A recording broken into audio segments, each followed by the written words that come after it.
السلام عليكم. احنا متابعين عايزين نعمل طاجن لحمه.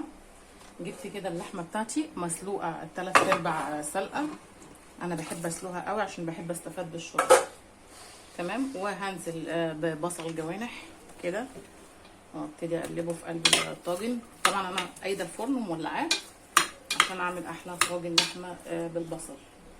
وعندك الطماطم، عندنا طماطم هنا، في طماطم حلقان وطماطم مفرومه. الحلقان دي اسيبها على الوش. طماطم مفرومه اهي زي ما انتم شايفين. هبتدي انزل كده بالطماطم برده، اقلبها وادي لها تقليبه في قلب الطاجن كده.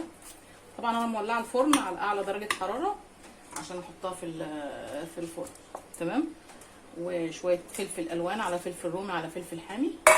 خلاص كده نزلت كده بالطاجن بتاعي. هنديله بقى كبشه شوربه جميله كده. بسم الله.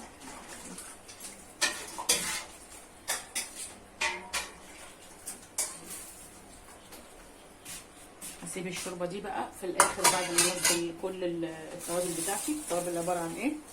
عباره عن 7 بهارات واديها رشه كده. تمام. ملح وفلفل اسود، ده اساس اللحمه اساسي. ملح وفلفل اسود. وفين جوز الطيب اهي، هديها بقى جوز الطيب. بسم الله الرحمن الرحيم كده.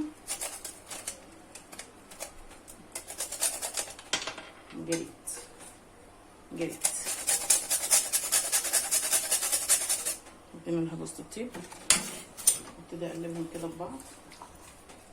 وبعد كده هنزل بالصوص الشوربه كده، اللحمه اللي هو اللحمه، هي شوربه اللحمه ذات نفسها. تمام. وهنزل بقى بالطماطم الحلقان والفلفل الحلقان على الوش كده. خلاص اهو كده. وقرن فلفل كده. تمام. وهبتدي بقى ادخل الطاجن بتاعي الفرن واطلعه بعد نص ساعه. ده كان فيديو النهارده عن احلى طاجن لحمه مفروم، لحمه تعمليه في الفرن. لو مستعجله هتاكلي احلى لحمه برضو وفي الفرن وجميله. يلا لو عجبك الفيديو سبسكرايب وتفعلي زر الجرس عشان يوصلك كل جديد. السلام عليكم.